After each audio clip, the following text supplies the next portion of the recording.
Live, live, live. Live, live, live.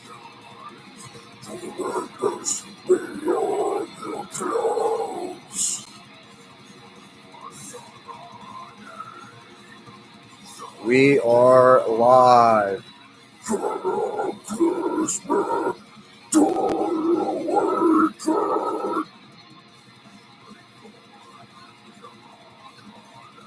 All right. Just playing a little music. Live, live, live. We are live. All right.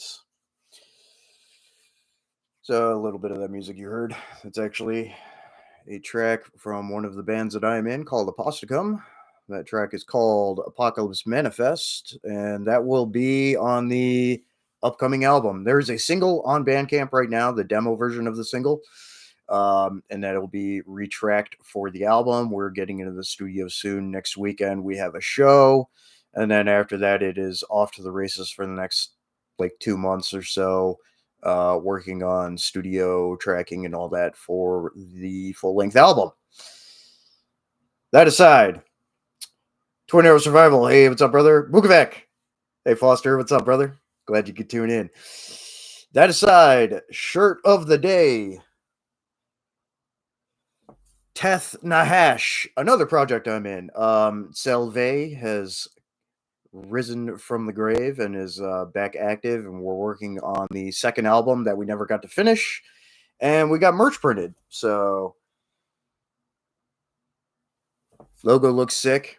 But yeah, we're getting merch printed for that, so keep an eye out for that album. I will let people know when it drops, and I'll probably put the album stream up on my channel as usual, along with probably some other promotion channels like possibly Odium Nostrum and some other ones that'll probably put it out to reach a wider listener base.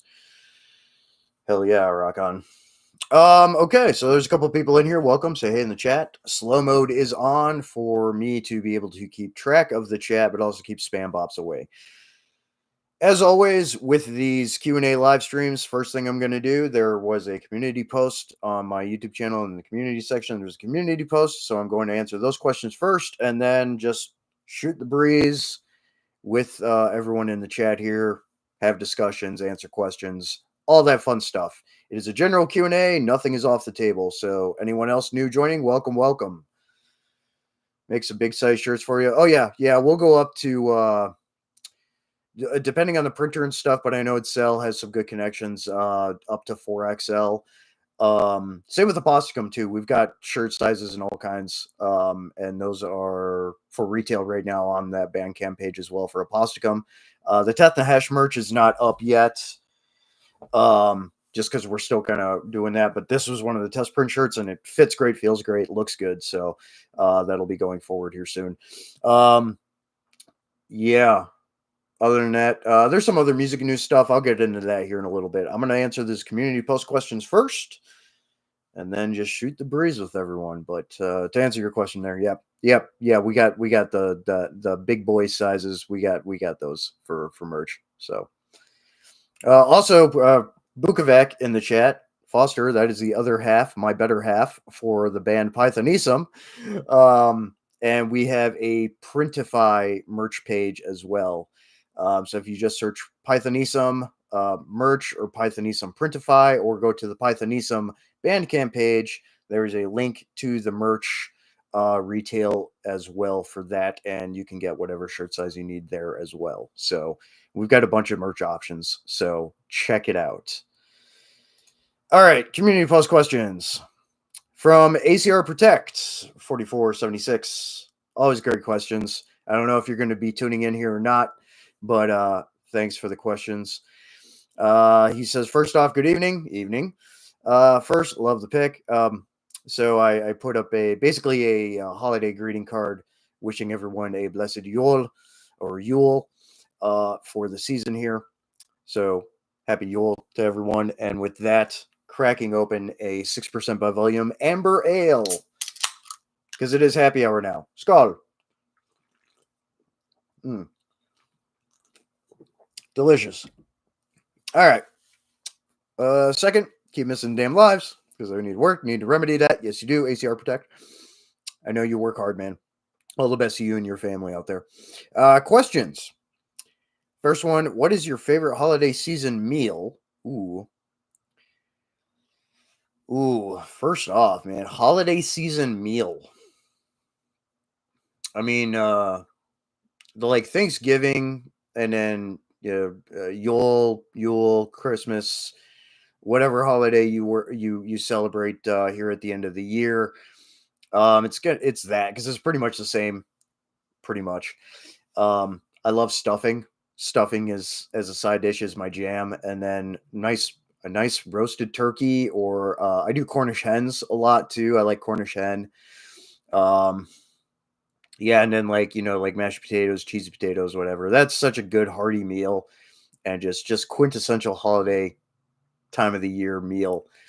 That would definitely be one of my favorites. Sometimes during Yule, um, I'll also do steaks. Can't go wrong with a good steak. I like New York strip. Nice, AAA prime USDA steak is always good. My birthday is actually during the season too, so usually for my birthday, I end up actually going and getting sushi. It's one of those. A couple of times a year, I'll treat myself to some really good quality sushi. It is expensive, so I don't get it often, but I do love sushi too. So that's one of those other things I do during the season. But yeah, that's pretty much what I do for that. So and what I like as far as the seasonal meals for this time of year. So that's a good question. Um, other next question was, does your family have any interesting holiday traditions? Not really. Growing up, my parents did the beginning of December, the Saint Nick thing with the stockings. So we'd always get like toothbrushes and stuff, and then like a toy or whatever when I was younger. They did that kind of thing. Otherwise, not really any like big traditions like that. And again, I've been a practicing heathen since the early 2000s, even when I was in getting out of high school and stuff. Um, Norse pagan for those that don't understand that otherwise. So I've been practicing that a long time, and those practices and traditions are a lot different than your typical Americanized Christendom type holidays. So very different there, but it's just a lot of eating good food, being with people, having little celebrations here and there and stuff, and celebrating nature and the traditions and stuff around that. Nothing out of the ordinary though. So good question. Thank you. Next question: favorite brand of tactical clothing? Tactical clothing. So your typical like military style uniforms, BDUs and stuff like that. Man, there's nothing wrong with proper. I like proper. A little bit looser cut a lot of the time, but that's for good reason. For airflow. I like 511 too. Nothing wrong with 511, and it doesn't break the bank. Well made stuff. Never had any issues. I've got a lot of their clothing for various uses and stuff. But yeah, that's pretty much it. You don't have to break the bank with that. People buying 300 something dollar cries. I mean that is market inflation, and it's overpriced. Same with like UF Pro and stuff. I mean, good quality stuff, but overpriced. There's no reason to have to pay for that stuff. So, um, go with durable, tried and true, combat proven, cost conscious options. Those are mine. But yeah, that's about it for that. Um, those were the only community post questions besides Twin Arrow Survival saying Skull. So Skull, blessed Yule to you. So I will close that out. And I will answer questions here in the chat. I got some catching up here to do. Get your merch. That's right, Foster. Absolutely. Cheers to that. An axe to grind. Hey, dude. Thanks for tuning in. What's good, fam? How we been? Been all right, man. Busy. Things are going well though. I'm actually working on 2 books right now with my buddy in the Netherlands, and we write books together for the professional space, security industry, search and rescue, things like that. 2 books we're working on right now. One's pretty much done. We're just waiting on some graphics that a friend of ours in South Africa with another company is finishing up for us. There's going to be 2 versions of that book. One's a pocket, like a pocket reference guide, laminated pocket guide, and the other one will be a more typical KDP Amazon format book. And then the other one's going to be published through Amazon as well, because that's who we use for general publishing. So those two are going. The camouflage company brand stuff that I'm doing, that's still in process. I still need to get together like $600 to finish trademark filing and stuff for that. Once that's done, I'll be able to get the start licensing and stuff and do marketing and all that, and start licensing with textile mills and gear companies to print my camouflages on material, and then have a variety of soft goods equipment and uniforms and stuff made with companies on license contracts. So royalties, baby. But yeah, so things are good though. Hopefully you're doing well as well. And then a bunch of music stuff going well as well. So mentioned some of that earlier on. Other music project stuff. So Eldarion, The Journey of Heroes, our second full-length album, is pretty much done. We're just finishing mix and master right now. Send that off to the German record label that we work with for CDs. And then that'll also be released digitally as well. So in just a couple of weeks here, hopefully within the month before the end of the year. Pythonism stuff, we'll be starting to work on some new material for next year. Teth Nahash, first full-length album, second release, first full-length album finally getting finished. That'll be coming soon, kind of your avant-garde, experimental black metal. Aposticum, black and death metal, think like Belphegor, Morbid Angel. We're getting in the studio here soon to get that album, the first album, done. And then there's going to be an additional kind of intermediary track that we're getting finished that's going to have a very cool guest vocalist on it. Anointing Maelstrom just had a split drop with small German cassette label Propagator Propaganda. So go check them out for picking up the cassettes. The tracks are available on the Anointing Maelstrom Bandcamp with two other bands, Legion of Tyrants and Profane War. One's from South America, one's from the Philippines. Yeah, that's about it for current progress with various projects, and then releases that are upcoming and stuff. And then there's been some prior releases as well with like ODSM and some stuff. So go check those out too. But yeah, things are good. Mama Bear's Homesteading. Hey, thanks for tuning in. Hey, y'all. That is Twin Arrow Survival Better Half. Glad you guys are doing well. Twin Arrow Survival. As far as tactical clothing, what you're wearing when SHTF is pretty much what you're going to be wearing. Yeah, exactly. Whatever you got packed. Wool is still king, especially for colder climates and stuff like mine and stuff. Have wool. Have wool socks. Have a wool sweater in your bag. Britt Clark, hey, thanks for tuning in. Also, Britt, go check out the 1,500 subscriber giveaway video that I did. You were a secondary pick. The main winner picks, none of them have responded, and it's been a long enough period of time. Hit me up through one of the contact forms that I described and in the description information. Hit me up, and I will send you some stuff for being a subscriber. I appreciate you, man. You were one of the secondary pick winners. Camelback hydration bladder and some mechanics gloves are waiting for you. So hit me up. Cedar Sew and Go. Hey, thanks for tuning in, man. Tune in. I heard what I need to. You're out. Have a good day. Okay. Bye. Working on getting a industrial sewing machine so you can start making technical gear for big guys. Twin Arrow Survival. Hey, that's cool, man. Make a company out of it. You can talk to Cedar Sewing. He makes gear. There's some other good dudes out there that make gear too, so it's good stuff. Yeah, I mean it's a competitive industry, but if you can make it work, you make it work. Axe Grind. So thinking about putting your SL2 MGHT, the Jackson, yeah, the soloist, in a closet for about 20 years on the bet that it will become a very desirable and collectible guitar. Do you have any thoughts on guitars as investments? It's funny because I just watched a video yesterday on a guy who has a guitar shop out on the East Coast, and the resale of used guitars has actually gone down. So what would be an expected $2,000 guitar is only about 1,200 right now. So resale has gone down. It's not a you'll still make some money selling it, obviously, with the time block and everything, but it's not giving you an increased ROI besides like certain high end uh commodity guitars and stuff that or limited run guitars or whatever that aren't made anymore. You're not going to be making your money back.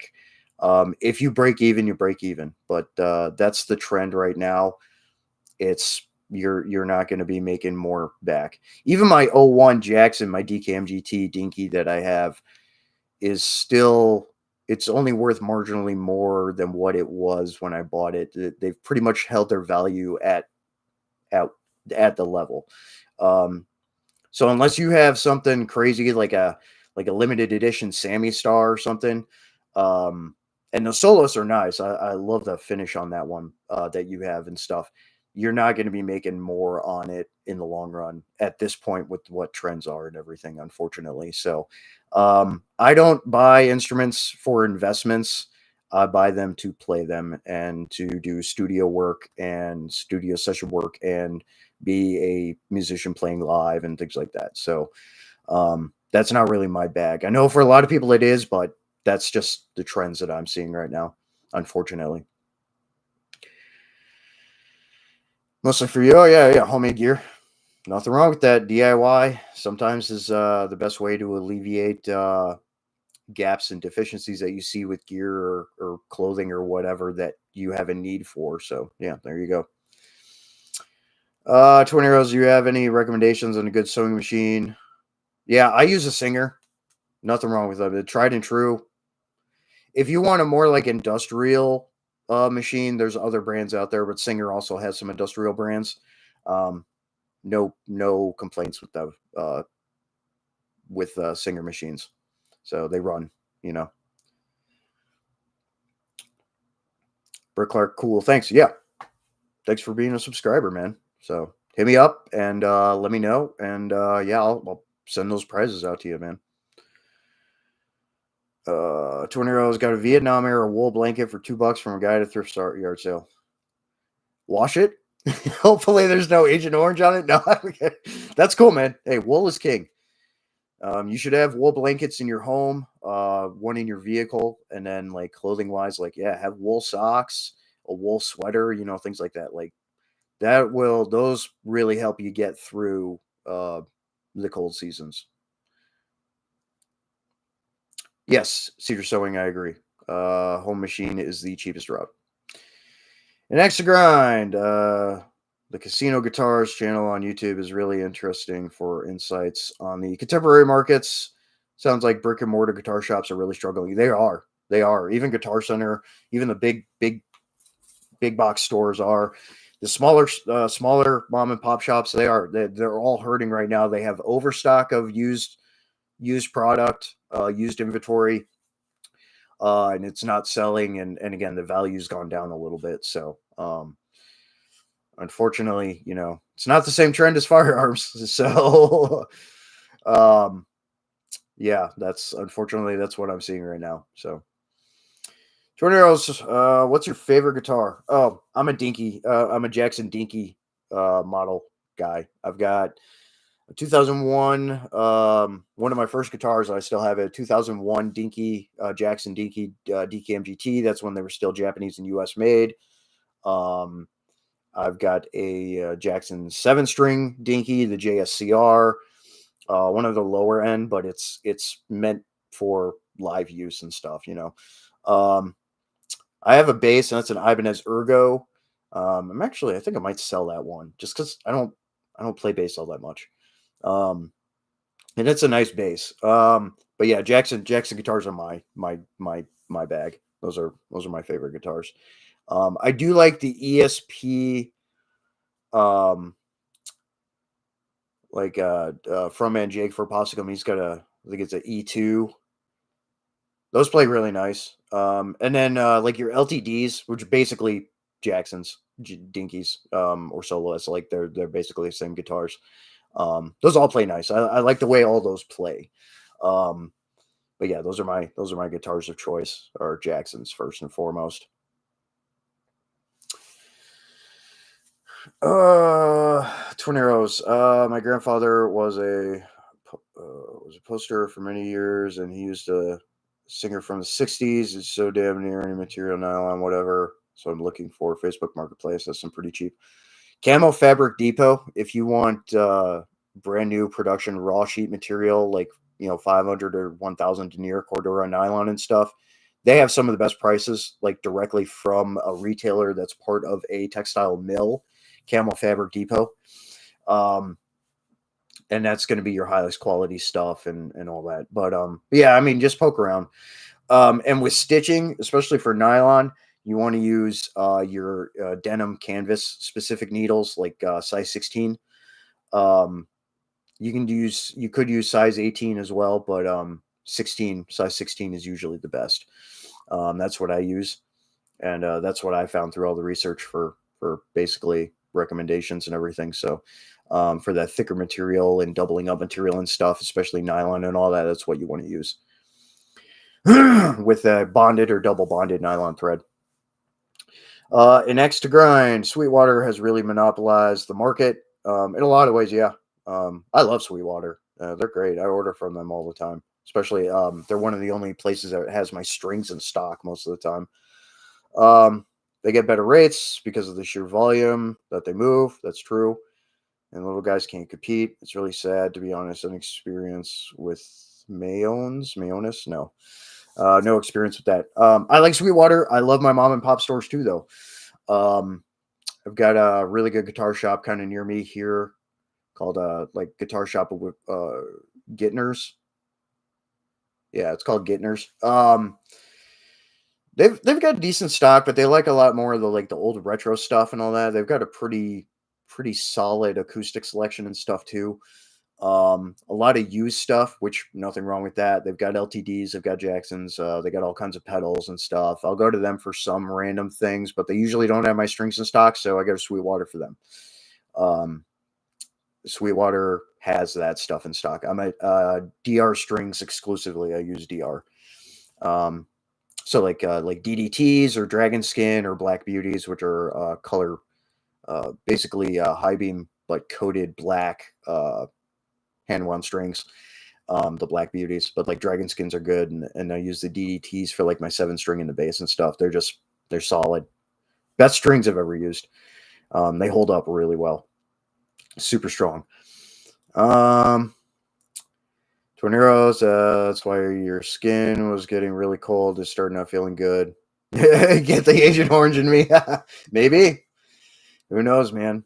But yeah, like especially with like when you buy surplus stuff, you should probably wash it, especially if it's been from a conflict zone of old. Keep an eye on that too, because you can get diabetes from that too. An axe grind. Picking up a new amp for your holiday present. Being a hobby player, considering a Katana 2x12. Do you know how they perform, or should I hold out for a ridiculous tube, half, or full stack? The Katanas play all right. Yeah. I would assume you probably use various pedals or emulator board like a Helix or something too. So I mean, yeah, they play fine. I like Line 6s. With the Posicum Live, our bass player, he's a big gear guy. He's got an entire basement full of gear. So I use an EVH paired head and cab that's been modded, and that thing is just pissed. I forget what tubes are in it. Not EL34s or the 6160s. Man, just excellent crunch. Good projection. My old Blue Voodoo tube head had EL34s in it. That thing was a monster too. Also weighed like 70 pounds. Hated lugging that thing around. But otherwise, I like Line 6s, but the Katanas play fine. Yeah. For a little home practice studio amp, that'll be good. Torneros, then thinking about getting back into playing. Yeah, you should, man. I mean, good a time as any to pick it up. I mean, I know you're still working on the cabin and some other stuff, so prioritize. But I mean, at some point, get back into it or pick up an acoustic or whatever, man. Playing music it's really good mentally. You're using another part of your brain. You're being creative in a different way. Um, there's a lot of benefits to having a hobby like that, as much as painting and other things. But it's good. Yeah, get back into playing, man. Brett Clark did it the easy way. Bought your lady a genome so she could sew sailboat sails and denier. Ooh, nice. Show her a picture and she makes it. That's awesome. I used to sail way back in the day. My dad had a little 16-foot Monarch sailboat, and then I've got buddies with a 45-foot Catalina. Um, Sailing is fun, but yeah, that's a lot of work making sailboat sails. That's sick though. That's really cool, and also cool that she can make other stuff with that too. Now that's good stuff. Tornadoes had a really badass Ibanez, but somebody stole it. Oh man, my buddy, he had a Jägermeister edition Schecter. Somebody stole it when he was moving this last time, but he got another one exactly like it, thankfully. But yeah, scumbags, man. I hate thieves. We should bring back cutting off fingers and hands for that shit.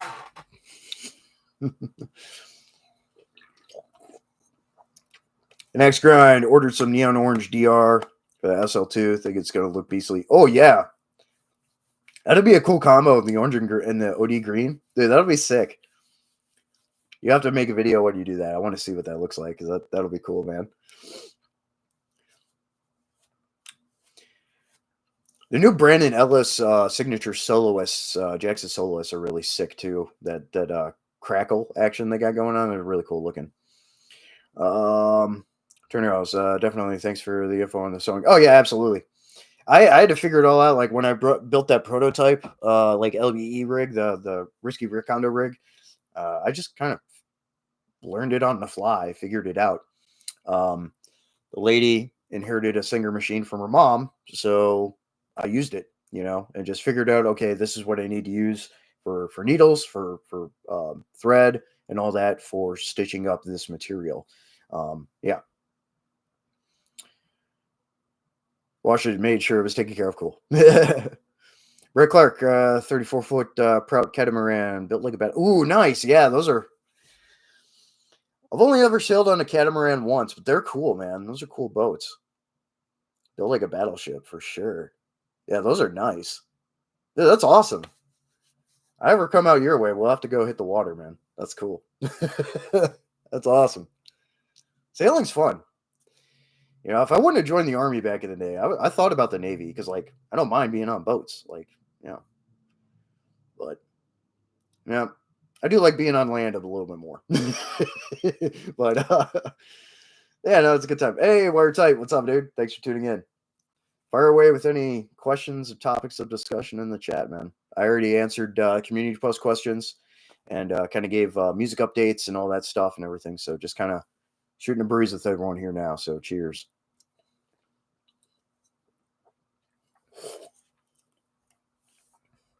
Only have one pedal. The next grind, only one pedal MT2. Oh, nice. I was looking at the Boss GT 1000. Yeah, they do. They do a good job. That, or if you got the money to spend, I mean, the Helix too. The Line 6 Helixes, man. Holy crap, those are cool. You can do a lot with them. You can program all kinds of stuff into them. It's awesome. You can do HM2 emulation, whatever you want.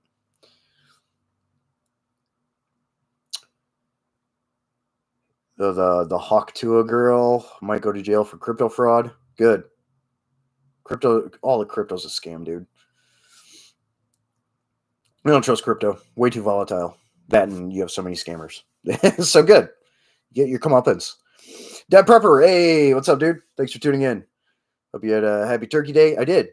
Ate good. Did Cornish hen, bunch of sides, stuffing, all that good stuff. Hope yours was good too.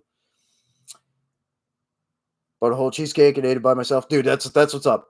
I always make or get a pumpkin pie just for myself because, like, yeah, I'm gonna smash it and delay for it by going on a long rock. Hell yeah, dude, that's what's up. I love cheesecake. I love pumpkin pie. Like, it's good. Yeah, extra grind. Yeah, check out the Helix, dude. It's nuts. It's got some really cool presets on it already, and you can program all kinds of stuff into it. It's awesome. Twin arrows. Yep, I hate thieves too. Official Shah of Iran. Welcome. Thank you for tuning in. Appreciate it. Do you struggle with stage sound stage sound taking you out of the music? No, not really. I kind of grew up kind of with the old school way of doing things, and like I hate using in-ears and stuff. Like I'm used to just being able to hear if the sound guy is decent, and you can get good monitor feed of what you want to hear, need to hear out of the monitor, apart from what's going on around you. Like I have no problem following along to the drummer and stuff. I know some people do, and I think with how much modern tech is invasive in that nowadays, a lot of people rely on in ears and click track and things like that. Like I don't need any of that. Prime example was I think it was Polyphia not long ago. Something happened with their computer and the guy wasn't getting clicks. So his drum tech had to tap his leg with a drumstick for him to have click to play along to. And I get that's pretty fairly technically or progressively, involved music, but that's kind of the bridge that difference in the bridge where you have heavy tech reliance on one side with new age, and then guys who are able or used to or are able to do it more old school, on either side of the bridge. It's there's a good in between in the middle of the bridge to get to. But if you can do it without it, and if you can do it with it, I mean, you're winning all around then. So it doesn't really take me out of the music as long as I can relatively hear a decent balance between monitor and what's going on around me. I don't have any issues. So that's a good question, though. It's a good topic. So I appreciate that question. What's up, Watertight? An X grind, Bitcoin is the only way. Fam is the way, fam. Only Bitcoin. Yeah, I don't even trust that. I don't trust any crypto. Buy silver and gold. Buy other things that you can make investments into. The instrument thing, I don't know so much right now, but like other things, tangible. I like tangible. I like stuff I can physically touch. Brick Clark always have an extra bunk under for fellow grunts. Oh hell yeah, I'm game. Let's go. And I have some sailing background, so I'm not going to be a total bump on a log, sitting on a boat. So that's cool. That's awesome, dude. Hell yeah. I'll bring a nice bottle of rum or something, do it proper. An extra grind. If you invest money in a project named after spinning on a penis, you deserve to lose your money. True. Yeah, I can't do that finance stuff like that now. I barely trust the stock market as it is. I lost a bunch of money back in '08 when all that happened. Between what little bit I had, like in some of that stuff that was involved, that crashed out, but also energy sector. There's a couple of energy companies I had stock in, and that my dad had originally invested some money for me, some of my money in for stocks, and the one main company went bankrupt, so lost a lot. So yep, hard to trust it. Watertight, good monitors and stage volume. Yep, yeah, absolutely. Yeah, you got to be able to be adaptive. If you're heavily relying on digital tech and something happens, and shit happens with tablets and computers all the time, what do you got? What are you gonna do? You should know your material well enough that you don't need that stuff. Watertight gonna cash out BTC and XRP at some point. Yeah, when it's high, cash it out, man. Buy stock in Lockheed Raytheon. I mean, that's fairly safe investment as far as market goes. Some aerospace, obviously not Boeing, but some of the other ones, yeah, definitely. And then even the precious metal sector, some of the mining sector and stuff, oil and gas, natural gas and hydrogen are doing really well right now. Simon Mann, the very notable for being involved with executive outcomes and Sandland International back in the day. He's really big in the energy sector now, especially with hydrogen projects. And it's it's going well. So look into that stuff too. Alternative, some of the alternative energies, not wind and solar so much, but some of the other ones are okay.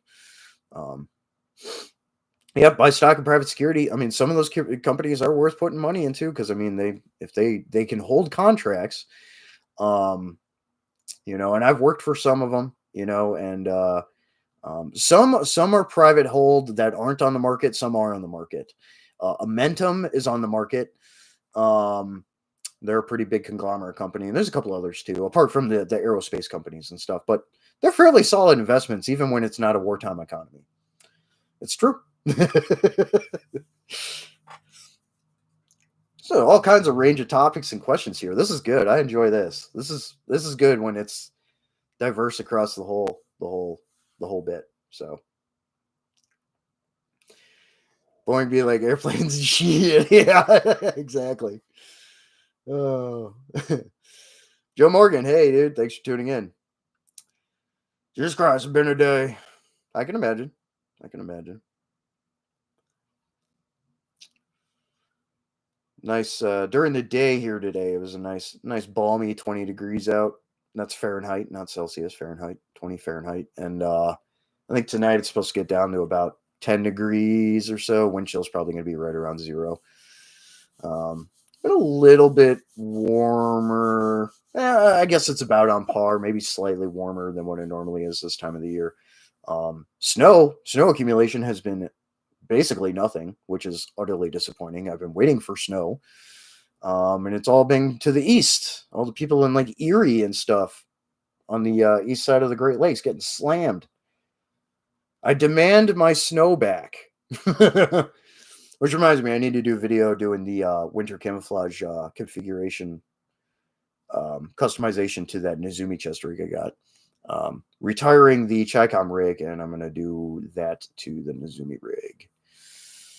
20 euros, bro. It's cold as hell here in North Carolina to tonight's low is 20. Yeah, that's a little cold for you guys. Well, it depends on where you are. If you're in the mountains, I mean, you're in the mountains. It's kind of on par, but yeah. Yeah, getting a little cold there. I feel for everyone that's still not in homes in the disaster affected areas and stuff. They're not in homes or sleeping in tents or hotels or whatever. And then the state of in North Carolina in particular, they're barring tiny homes and stuff, which is ridiculous. Like people need a place to stay. You're going to let them freeze to death in a tent outside? The hell's wrong with you? There's a lot of not cool things going on there right now. But there's a lot of good things happening too. A lot of great organizations and people that are helping each other. So, raise one for all the peeps out there. Joe Morgan, woke up early, test P-test, take a ride to the clinic, gets a prescription up, and then get smokes. Wait for your ride to get meds. Tell my sister to wait so I could get my money order. Oh, geez. Yeah, you've been running around, man. And extra grind. Bought your wife a new dryer, Maytag. It's a real beast. Yeah, Maytag makes good stuff. Them and GE. Probably the best appliance brands out there for those. Solid, dude. That's a good gift. Not a cheap gift either. Wiretight saying, "What's up, Twin Arrows? Twin Arrows. Thank God you got the camper and the cabin building. Yeah. It's gonna be cool when your cabin's done, man. I'm looking forward to seeing that, man. That's cool." Joe Morgan. On top of that, second P-test. Dude was watching you like, like he wanted to lick the rooster. Oh, geez. Yeah. Peter Peepers. Par for the course. This was the same with the Army too. When you do a piss test, they watch you. They're watching you. We're tired. Need to do a fitness live stream. Oh yeah. 20 arrows. 20 arrows can deadlift a mofo. He's a big boy over there. Big old giant. 20 arrows are also taking the kids from people who are living in the tents because they don't have a home. It is fucked up, dude. It is. It's not right what's happening over there. The state and the counties need to get their head out of their ass and actually start allowing outside help to help the people the way they can, like those tiny house companies and stuff, but also just everything else. Like, it's ridiculous. Joe Morgan, a female friend you hooked up with Thanksgiving, finally got her monthly visitors. The issue because you, didn't use protection. Oh, yeah. Yep, that's good. Dodged a bullet there. Britt Clark, disaster did convince some of our group members to push into getting their cert classes done. Good. Unfortunately, sometimes it's after the fact, the hindsight's 2020 kind of thing. Yeah, and I say it all the time in the videos when they are pertaining to those topics, like, hey, disasters happen almost daily. Better be ready for them. Like, those are the most common thing you're going to have to deal with out of anything. So you better be ready for it. Or tight, yes, you do before Christmas. Yep. Jerry J bought Bitcoin for $850, but it's in your ex's wallet. Oh, bro. Thanks for tuning in, by the way. Bro, that sucks. Damn. Yeah, what an ex-grad said. I'm sorry, dude. That sucks. Oh, no, she's dead. Oh, man. So you're not getting that wallet unless you find the info for it, which good luck. Jeez, man, that sucks. Oof. Joe, only thing you don't like about the new sober living, don't have class, nice lady, drug addict, stuff like a turkey sucks because I enjoy Thanksgiving pie. Yeah, double-edged sword, I guess, right? At least you're not. At least your sword's not on fire, right?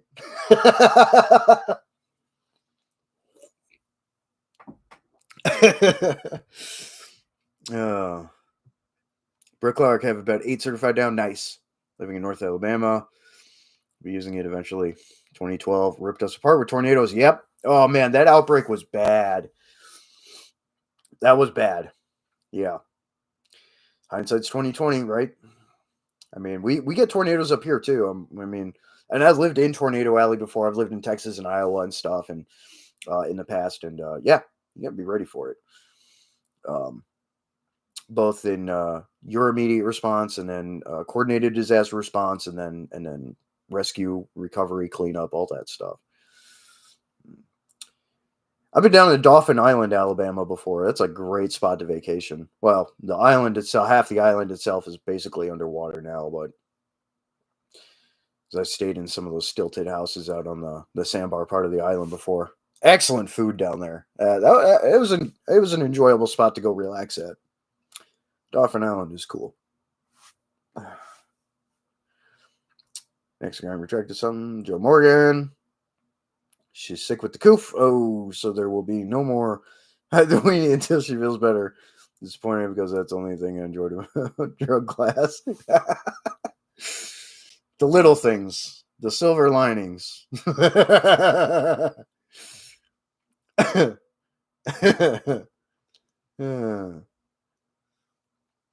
Rick Clark, keep your boat at Dog River and Mobile. Oh, okay. All right. Sat on a boat through 5 hurricanes so far. Damn. That's cool, though. Very cool. Yeah, that's a good spot for it. Fairly protected. Far enough inland.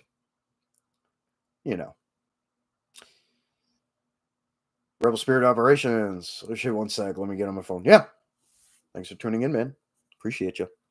Everyone, go check out Rebel Spirit Operations. He's done some really. He's just starting his channel out. Really, go check out his videos. He does some really good long form videos. Yeah, they're good. I also did his channel logo. I do graphic design, so anyone needing design work done, let me know. You can hit me up in DMs in Discord, or use a contact form through Bandcamp, like Pythonisa or Eldarion or the Anointing Maelstrom. You can use contact form, and it sends me an email, and we can, I can work up a commission for you or whatever. So, yep, I do graphic design. I'm trying to pick up some more commissions here, so because this is the slow season for me for consulting work for security, physical security stuff. So I just kind of supplemented with a bunch of other things that I do apart from books and whatever else. Twin Arrows, yeah, the only time you've been in Alabama A prostitute tried to borrow $5 and a dude tried to sell you cocaine. Damn, you had a good time there.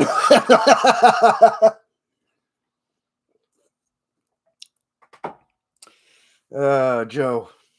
Oh, it was bad. I heard when a long time people wouldn't leave us alone, so we had 15 minutes. So I just went out as soon as we started taking our minutes. So it was like they left us alone. You dog, you. The Idaho degen. Next grind. Are there any good transistor amp heads that you've messed with? Like a stack over a combo, but I don't want to spend 3 to 5K. No, I'm pretty straightforward with my amp setups. I'm either using a Line 6 Spider 4 120, and then I've got the smaller practice studio practice version here, and then with like tube heads, angles, EVHs, crates. Like, no, I don't really mess too much. I keep stuff simple, you know. Not a tone purist per se, but there's certain amps that I like that I prefer the tone with. With tube heads, you know, certain tubes like EL34s and stuff. With the 6160s, and then for the solid states, like Line 6 that has some of my favorite tones that I've used on a lot of projects. So I've kind of found what I like. So no point in really trying anything else if it's working right. But I mean, just go to wherever, Guitar Center or whatever, you know, mom and pop shop or whatever, and just play with their stuff and see what you like. I'm sure you'll find a good combo. Rebel Spirit, solid for logos. Thank you. What makes you sign over your firstborn? No. I'm a very reasonable guy, especially with like a lot of bands that I work with. A lot of like new bands, newly starting bands, up and coming bands. And then graphic design wise, otherwise, like channel logos and stuff, I try to be as reasonable as possible, you know. And you know, I'm definitely on the lower end of professional rates and stuff that can be out there for designers. You know, I try to keep it low and reasonable because, you know, I know a lot of channels and bands and stuff just starting out, like they don't have a lot of capital to work with, you know. So I'm trying to help them move forward, have some good professional, you know, work done, get them something that they can use and that they want, but at the same time, you know, everybody's winning. I just try to be as reasonable as I can be about it, you know. Joe, was it any good? I don't know. Real Spirit, you tell her you can work for that $5. Right? Only $5. You hit the cheap area. Just trying to get gas to get to Texas. Okay. She worked hard for you. Joe, I feel kind of like a dirty old man. She's 25 with a kid, but looks like she's still in high school. I guess you're winning there. She's a liberal. I have nothing in common. I don't even think we're friends. Life is complicated. That just is. And just be how it is sometimes, right? Some areas of Alabama, it takes 32 women to make a small set of teeth. Damn.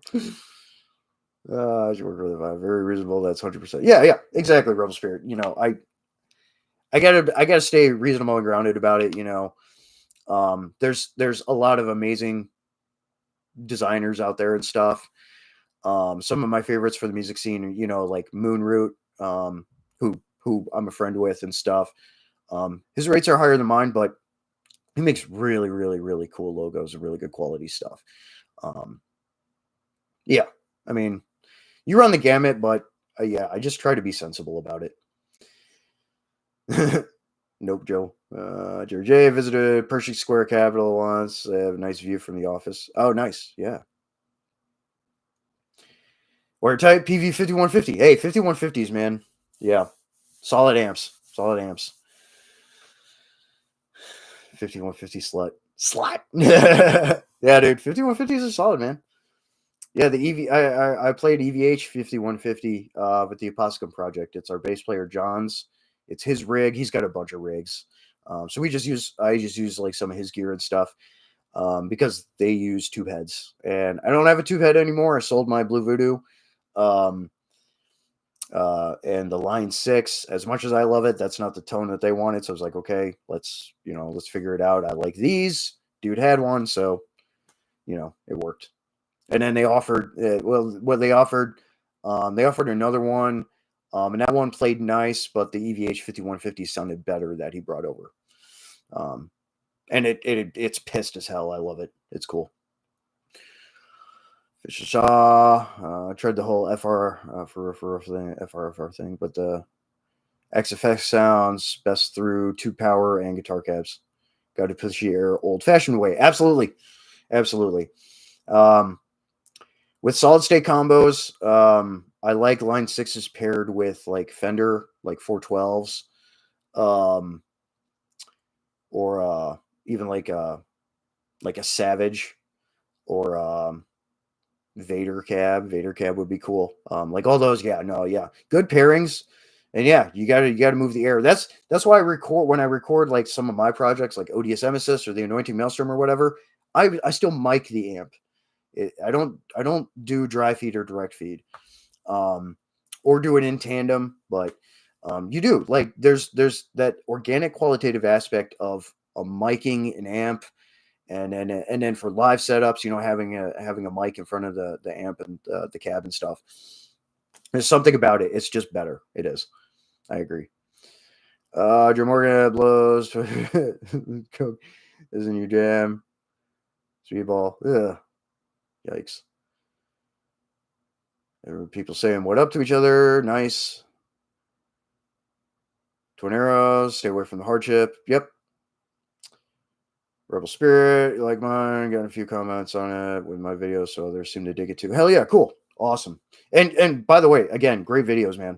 I like long form videos like that aren't like crazy long, like, but at the same time, like, you're doing a really good job covering a lot of the information and everything, and just well done on the edits, man. Yeah.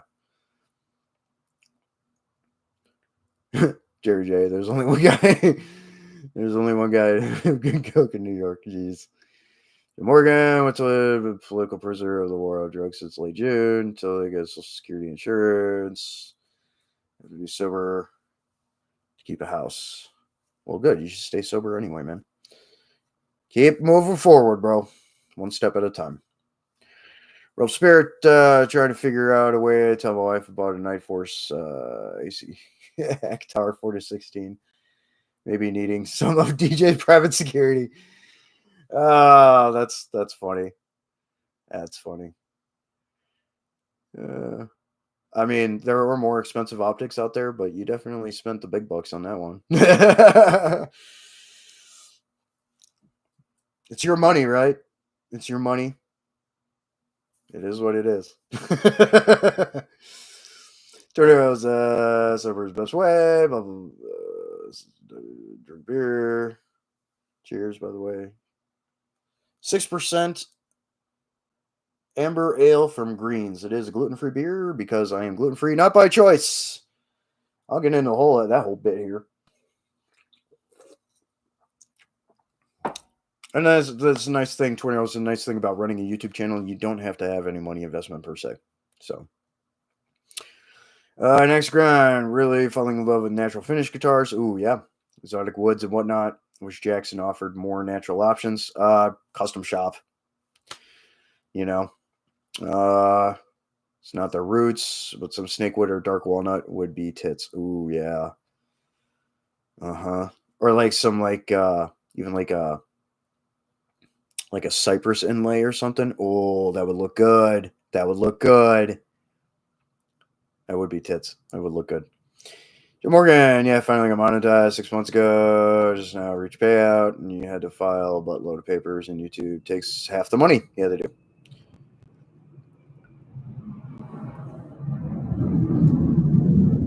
Got jets flying over my place. I live near a small airbase and airport. Brick Clark sent a friend request on Discord. Cool. I'll add you on there here after the live is done. I usually go for about 2 hours. So 1900 my time. I'll get back on there and add you and stuff. So go call for supper. Name is psychotic on there. Okay, cool. I'll look out for you. Called for supper, and I'm missing out on steak. No, don't miss out on steak, dude. Get after it. Thanks for tuning in, man. I'll see you later, Britt. Take care. Jerry J, correct. Don't do drugs, guys. Gotta stay sharp. Gotta stay sharp. Rope Spirit. Appreciate the shout out support. Got F-35s flying over my place right now, and they're loud. Shout out support. Hell yeah, dude. I was like, your seed to make it in the long run. I mean, I'm not a big channel, and I've had my channel since 2011. I didn't start putting videos out until I went back to college a couple of years after that. And even then, it was just like music stuff mostly. Kind of branching out, getting more comfortable in front of a camera, but also just branching out over the years and stuff. And I'm you know, when I get to the point where I can monetize videos, like, yeah, I probably will, but I don't do sponsors. I don't do affiliates or anything like that. Like I'm not shilling anything that I'm not going to use myself anyway. And half the time, if it's something I'm going to use, I'm either going to have a homie that I know, that is in that industry or whatever, hook it up, or I'm going to buy it myself. That's just my principles on it. It's hard to get subscribers on YouTube. Well, I mean, certain categories and certain pigeonholing, I mean, you're kind of limited on what your viewer base is. My channel, I just kind of do whatever I want because it's my channel. It's just me, like it is what it is.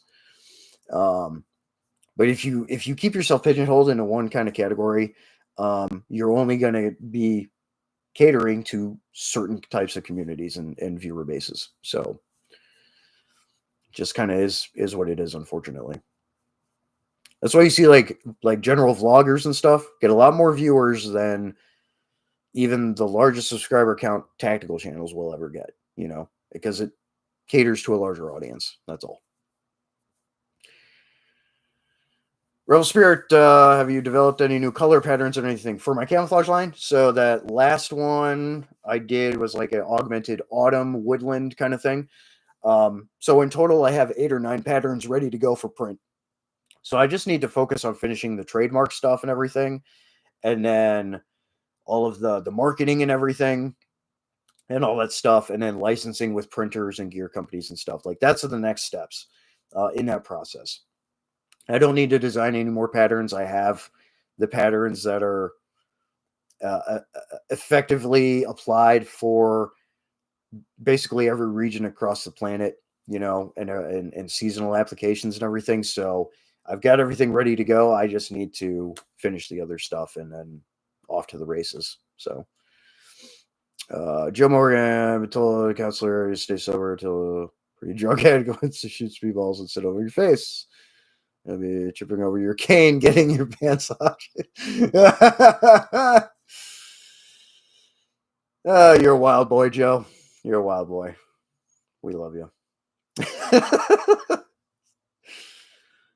Jerry J, how's your camo company? Yeah, it's like I said, still in that process, finishing trademark right now. I've got like 400 into it right now. I need like another 600 to finish the trademark filing and some other stuff. And then from there, I've already got associates lined up. They're going to help with facilitation for getting licensing contracts together and stuff. So I can start getting the royalties. Everything can start getting printed, gear manufacturing and stuff.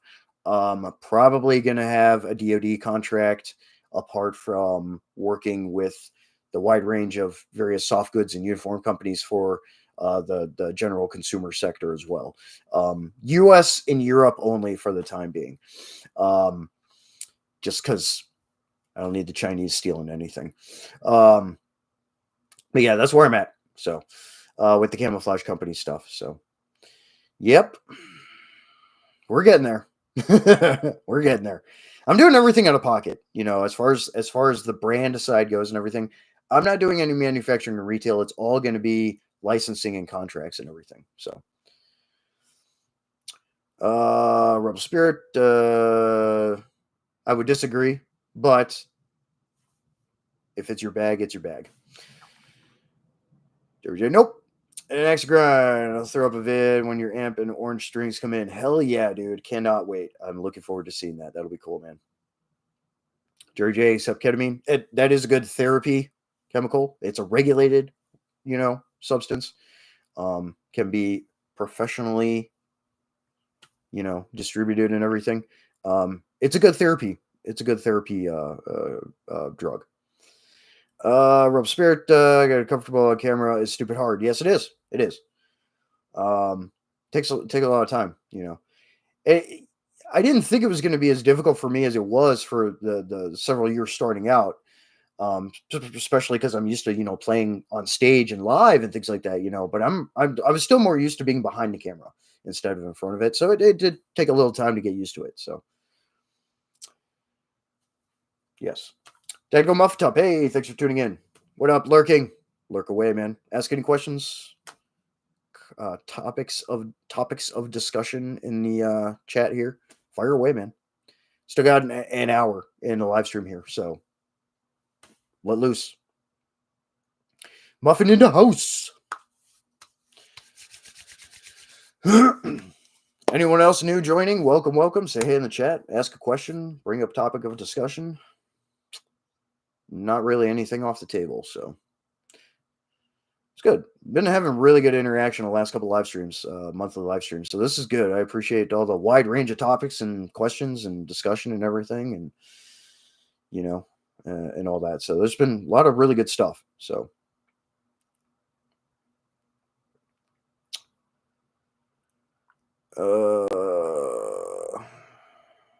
Rebel Spirit, what would an investment in a camo line trademark get you?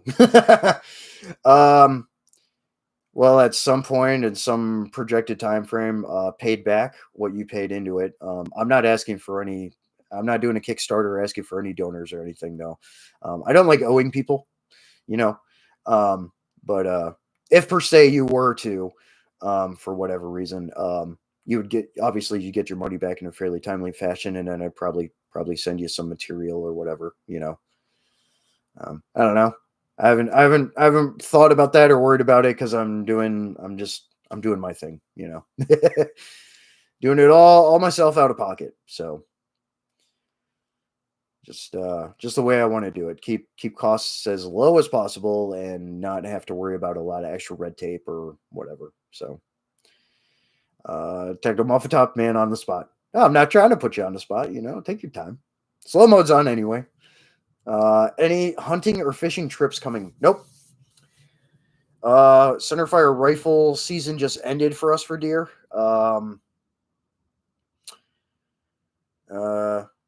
Ice isn't thick enough to do ice fishing yet. Still a lot of open water. Still. Nothing's frozen over fully yet. So no, not really. I mean, I'll have a couple of outings to just do some hikes and things like that coming up, but yeah, nothing too crazy otherwise. So, good question though. An extra grind, the camouflage you're making, what environments is it meant for? So I have a couple of different patterns in color palettes. So I've got everything from straight up dune desert to arid scrub plains environments, various woodland types, a fall autumn type, snow pattern, high rock, high mountain rocky area / urban kind of pattern. A number of them. I've covered all my bases with all the different environment types. The several different woodland types, again, like North Midwest or Pacific Northwest woodland is far different from a cypress swamp woodland in the south or a jungle woodland. So I've got several different variations of pattern with color scheme and dynamics to fit different environments. So I've got nine patterns total. So so far for the initial line of patterns. So several woodland types.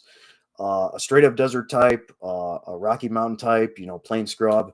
I have a type for kind of that subtropical Florida type environment, like that, yeah. So I'm kind of covering all my bases. Snow pattern as well. So, yep.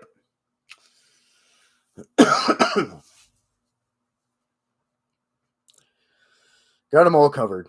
So I'm really excited when I can do some formal announcing finally on it and stuff, because being the graphic designer, I've got the logos done. I've got marketing materials done already, all that. I haven't done any like, I haven't made any commercials or promotion or anything, which Wire Tight, if he's still in here, I got to talk to you about that at some point when this moves along, so I can work with you, contract commission, some marketing, media, just things like that. But I'm getting the other stuff done. Coming from that graphic design background, it's like, hey, I have an idea for camouflage patterns where I'm seeing issues or deficiencies with other patterns out there, and then a gap in the market for this type of pattern style, especially for the US market. I'm going to make it, so yeah, that's kind of where I was with it. So I designed up some patterns, did logo and everything. And I'm like, okay, now what do I do? Because I'm not trying to make like a full-fledged production company or anything out of it.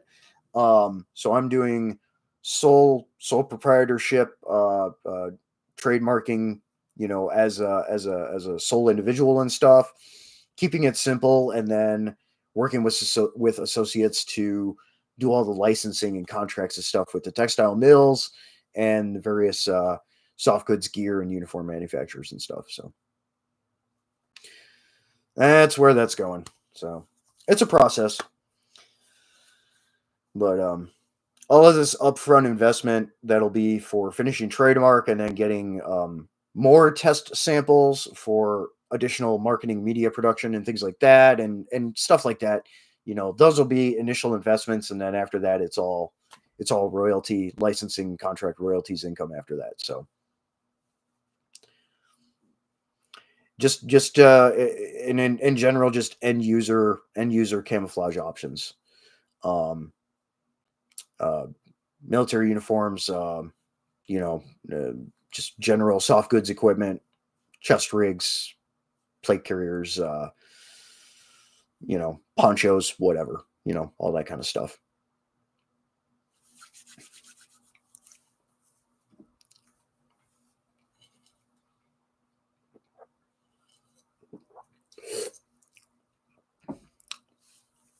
Great questions, great topics here, guys. Keep firing away. Now, it seems like some people left, unfortunately, but that's okay. It's getting around supper time here, so that is okay.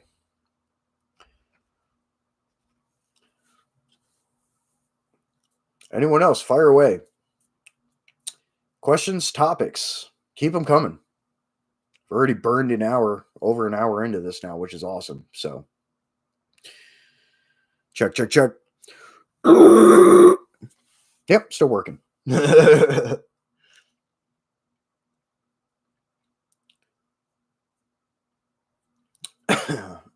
Next guy, do you have any experience with wireless guitar transmitters? So as far as like hookup for instrument to amp and things like that, a little bit.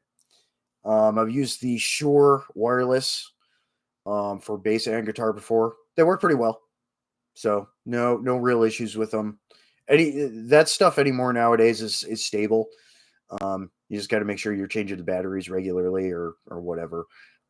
I still prefer direct cable input, but the Shure wireless stuff is really good. So there's some other good brands out there, but that's the one I have experience with. So Rebel Spirit, you have any insight in the South Korean bullshit? Basically, from what I know, the president was trying to prevent election voting stuff and declared martial law in a coup, and then what's the equivalent to the South Korean Congress or whatever voted to not do it. So then it was like an immediate stand down, like within the same night or whatever. It was weird. That was a weird situation. I don't know that it's. I know for sure though, it's not a good look for them, especially with North Korea's eye on them and direct scrutiny there. My guess is that's going to make South Korea look very weak in the eyes of North Korea and other countries that are threats to them, China and stuff. So it's not a good look for them. But it's also not a good running track record for South Korea either. Pretty much every president that they've had since the Korean War has been either impeached or fired or arrested and imprisoned. So they've got some issues with their politics there, which is interesting. Um, that's about the most I know about it. It's not that part of Asia is really not really like my area of expertise, even though I'm kind of paying attention to what's going on.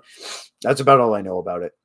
Just a weird, stupid, silly situation, but the optics do not make them look good in the eyes of their adversaries, um, or anybody else really looking at them from an outside scope. So, next grind, yes, instrument amp, yeah, yeah.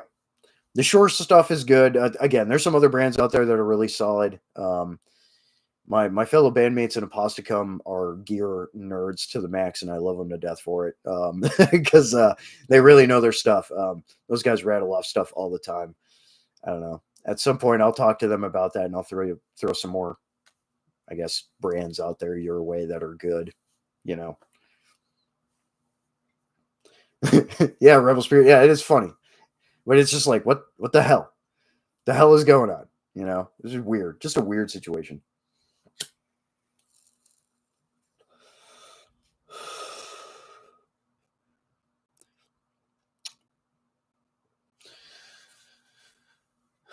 Somebody else left. Okay, whatever.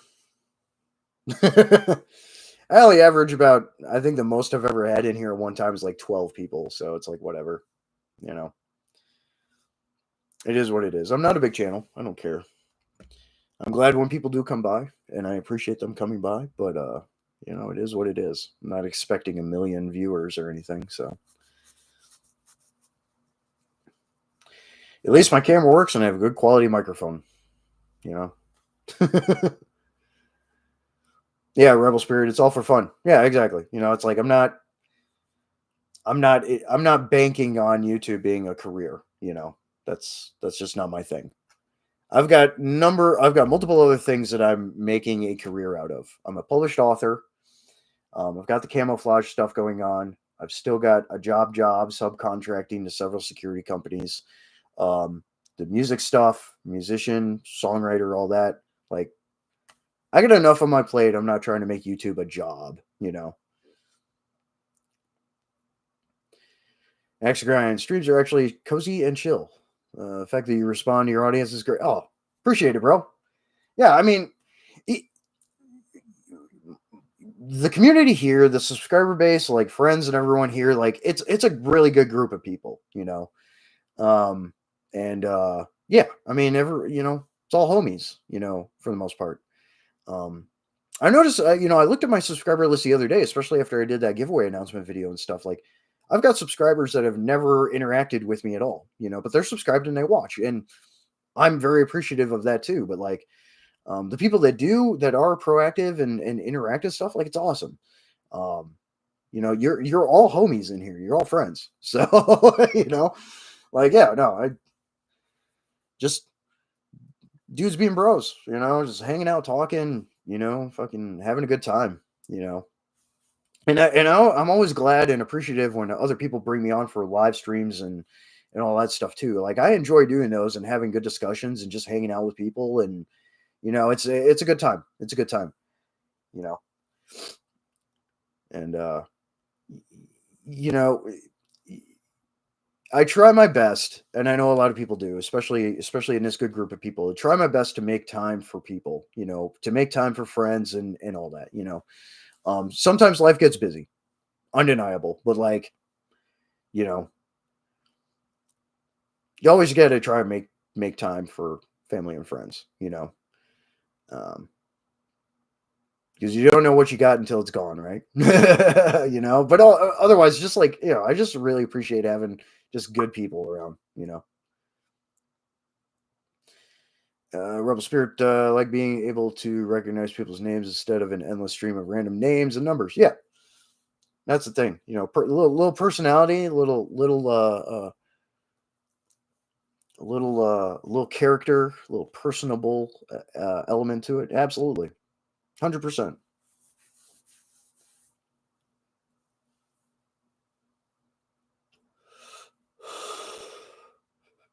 Absolutely. I think you guys are the only two in here now. Extra Grind and Rebel Spirit.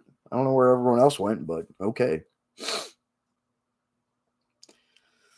Is what it is. Rebel Spirit, you going to that winter training? So Winter Forge. I don't know. I'm probably not going to have the money for it, or the time, unfortunately, because I got all this other stuff going on, and it's just tight right now. That Bidenomics and the economy sucks right now. So um, I'm spending anywhere. My major grocery run for the month, I'm spending anywhere between $550 and $700 a month. That fucking sucks. It should only be half that every time I go to the store.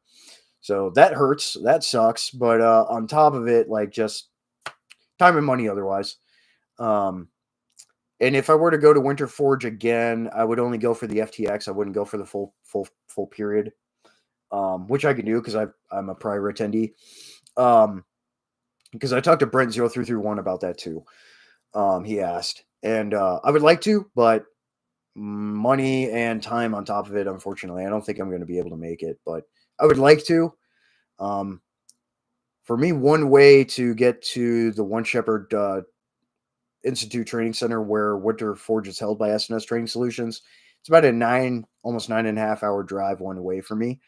So factor in on top of the driving, having to refuel, factor in the driving, and then the time there and everything. I'm probably going to have to end up getting a hotel the day before and the day after, to some extent.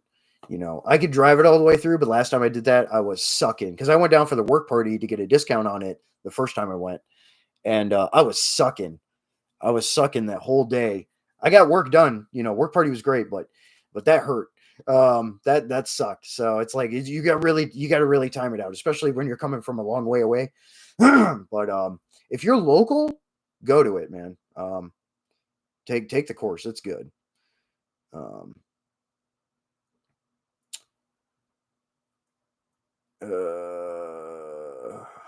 Rebel Spirit. What mic do I use? So just for this is a blue Snowball microphone.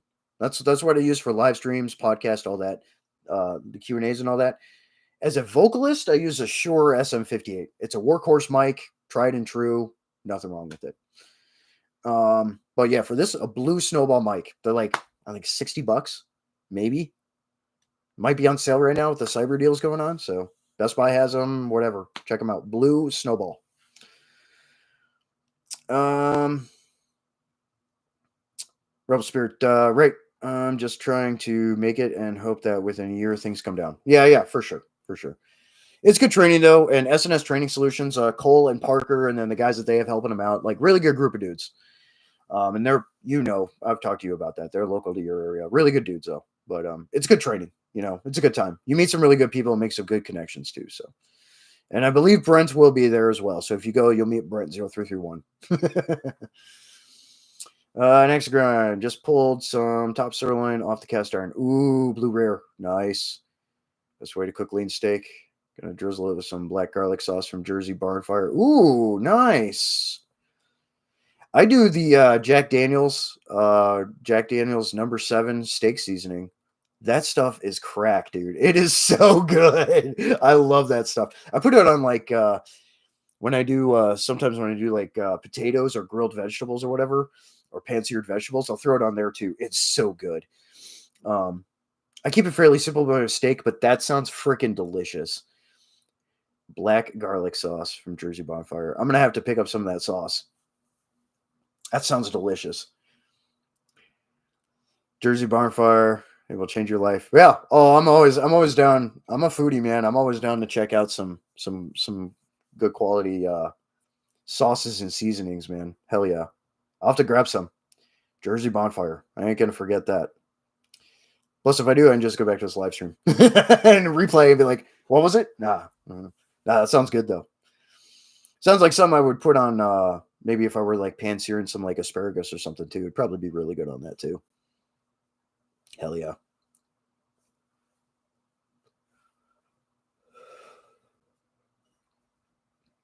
I'm always down for that. I cook a lot at home. Oh, I like cooking. So, speaking of cooking, so I'm drinking a 6% Amber Ale from Greens, which is a British company, but Belgian brewers. So it's a Belgian brewed gluten-free amber ale, 6% alcohol by volume, delicious. Their triple I like more, and that's 8.5 horsepower, but I haven't been able to find it. Low production stop, logistics, logistics, shipping issues, all that. But to the point with gluten-free, that's one of the reasons why I cook at home a lot, because there's not a lot of places out and about. This area is good for it, good about it, having options, but not a lot of places that offer gluten-free stuff, really. But and that plays into a larger issue is because this is occupational hazard exposure from an adverse reaction to something that they injected me with in the military back in 2005. Been fighting with the VA about it still. I tried to file a claim a little while back to get some coverage for it. I mean, I'm kind of getting care for it, but there's not much that the VA can do because they don't have a full grasp on what's going on with Gulf War illness and toxic exposure injuries under the PACT Act and otherwise. So it's been an uphill battle with them. And my CVSO, my county veteran service officer, has been cool. She's good, but the last time I tried to file to try and get some coverage for this, got denied. The VA is not playing ball, and the DoD isn't playing ball with some of their records handling and stuff either. But the VA is not playing ball either, and that needs to change. So if anybody wants to clip this portion for where I start talking about this and send it to whoever, that they trust that can make some change at that level with the VA and stuff, like, get on it, because there are hundreds of thousands of veterans out there that are dealing with health complications, permanent health complications from additional toxic exposure injuries, occupational hazards, and adverse reactions to substances, anthrax, smallpox, and other experimental substances and whatnot otherwise that they had adverse reactions to that have detrimentally and permanently changed their lives forever, that they're not getting care or compensatory coverage for. So VA needs to fix their shit on that. But having to adapt my diet to this gluten-free thing, because I got diagnosed totally gluten intolerant on top of some other things in 2017 at the War-Related Illness and Injury Study Center, which is a specialty clinic within the VA that does strictly war-related illness and injury study. And I'm not the only guy that's gone through that. It's hard to get into, though, but they gave me that diagnosis apart from a couple of other things that are directly correlated to the adverse reaction, toxic exposure, injury of whatever kind, of whatever I was administered, that has caused permanent change. So thankfully, I have some options out there for stuff that I like, but it costs more, which fucking sucks too. And on top of that, like, there's just not enough adequate care going on right now anywhere in the medical industry to deal with this kind of stuff. And there's civilians too that are having adverse reactions to various things that we all know about now too. But this has been going on in the veteran community for a long time, ever since the first Gulf War. And GWAT is just Gulf War 2.0. Same kind of things are happening. So that shit needs to get fixed. So get on it, folks. Anyways, rant over. Back to the comments.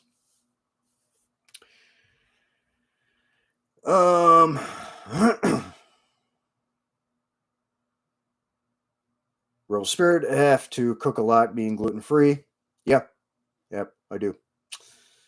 An extra grind, it's great on veggies, Brussels sprouts, asparagus, squash. So dank. Hell yeah.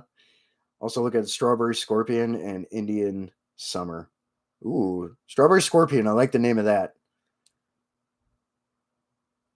Jersey Bonfire, best friggin' sauce maker on earth. I will check them out. I'm a big chili head too. I love my hot sauces. So I've got a lot of different hot sauces. So if they make hot sauce too, I'll check it out as well. Jerry J, friend has big farm in Arizona, good steaks. Ooh, nice. Axe Grind, you had a vax injury from Army 2005. Yes, I did. Yep. I was hospitalized for a week. Technically died while I was in the hospital.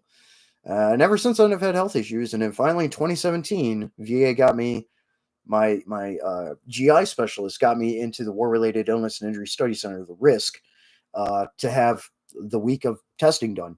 And they came back with diagnosis. Total gluten intolerance, So that's why I'm gluten free now. Non-celiac related, but total gluten intolerance. Mitochondrial dysfunction of some kind, and then an autonomic nervous imbalance. So the autonomic nervous system is how your organs and your brain communicate to each other. So if those aren't damning evidentiary findings, I mean, I don't know what is. Rebel Spirit operations. Plus you can't trust people actually prepare gluten-free food properly with their own workstation. Around here they're really good about it, but no, like some places, no, you can't trust that. Some chains like Culver's that we have up here, Culver's. You might have heard of it. It's our burger chain that started here, but it's spread to a couple other states now too. They have gluten-free options, and like the gluten-free buns are in their own packaging that you take them out of and stuff. And they heat them and cook them and stuff. Jersey Mike's is good too. They have gluten-free sub options. I love their subs. Like things like that. Where there is dedicated preparation area, that's good. But when there isn't or whatever, like yeah, you're kind of rolling the dice. Some people have better tolerance to it than others, if they have those conditions, but and people that are just gluten-free to be gluten-free, I mean, assess your dietary and health needs, but if you're doing it just to do it and you don't have legitimate medical issues like I and a lot of other people do, why? You're just spending more money for no reason. And with gluten-free stuff costing more anyway, and usually less ingredients, that's fucking retarded too. So, another rant.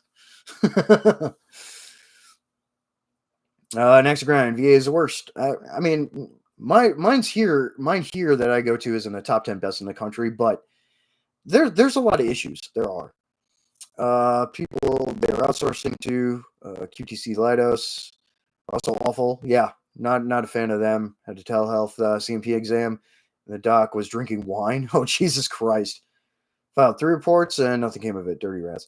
Yeah, the one outsourced doctor, this last claim file that I have, the one outsourced doctor that was supposed to be a Gulf War illness specialist, was asking me questions about stuff that had nothing to do with what I filed a claim for. I'm like, what is this? Like, you were obviously not up to snuff, and they didn't know what the War-Related Illness and Injury Study Center was. I'm like, if you're a GWI specialist, you should know what the risk is. I get it, bro. It's absolute bullshit. Just the fact that, and on top of that, the fact that the VA is not even recognizing that shit, like, you got to fight for it. Like, probably going to have to get a lawyer. So, that's going to suck.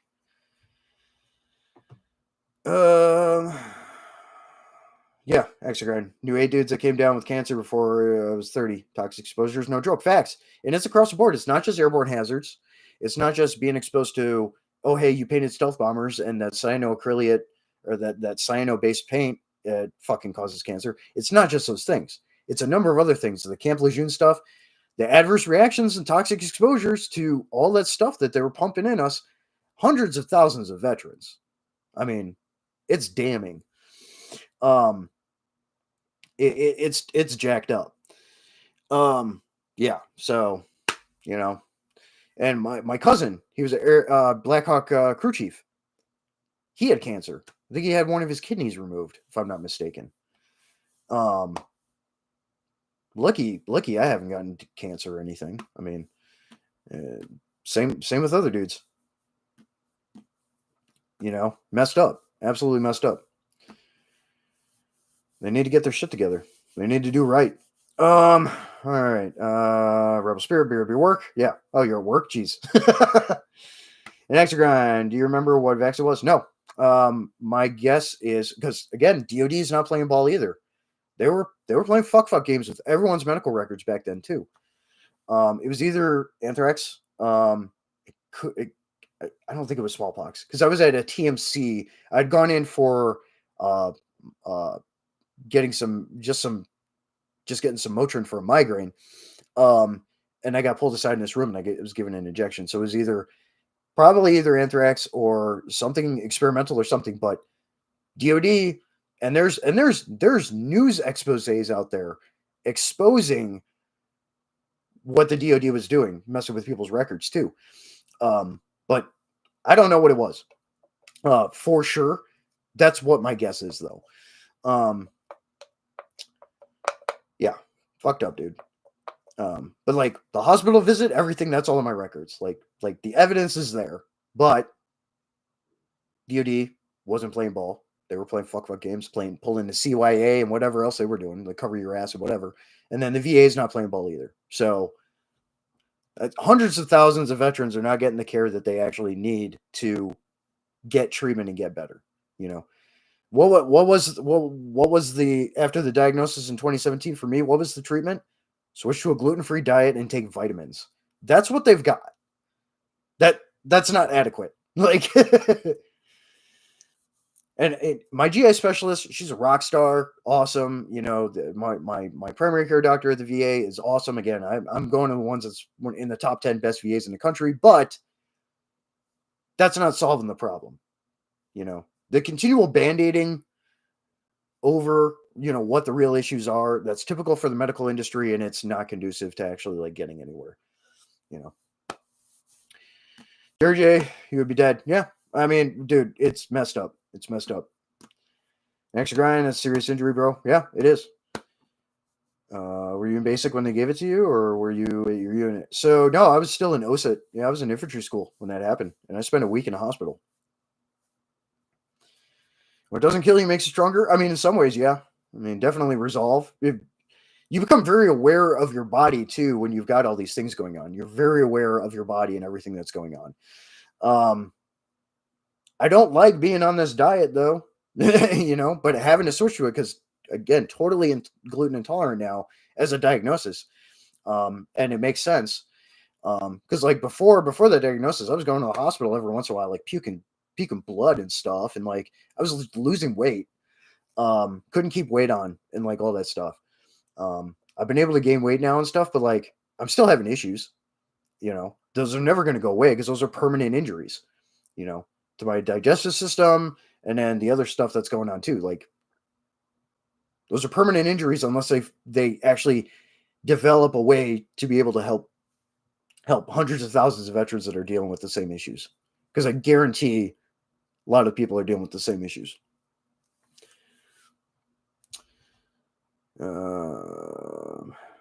Chad had disconnected for a moment there. An axe to grind, burning pits, and depleted uranium.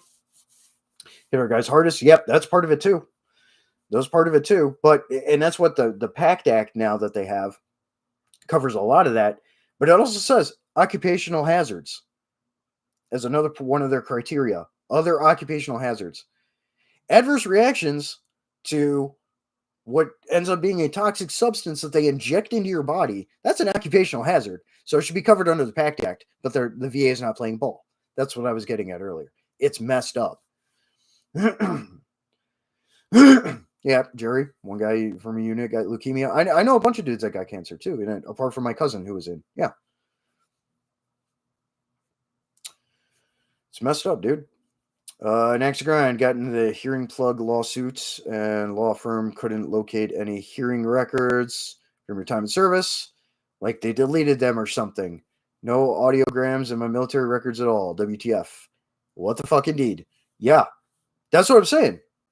DOD is mishandling medical records all over the place. Not to mention personnel records in general, but medical records especially. They fuck with them all the time. Because any nurse, anyone in the medical sector can go into your freaking record and pencil in whatever they want or delete whatever they want. Like, there needs to be more accountability with that. Not to mention them just having some fucking integrity, like what they teach us as a core Army value, to actually do things right.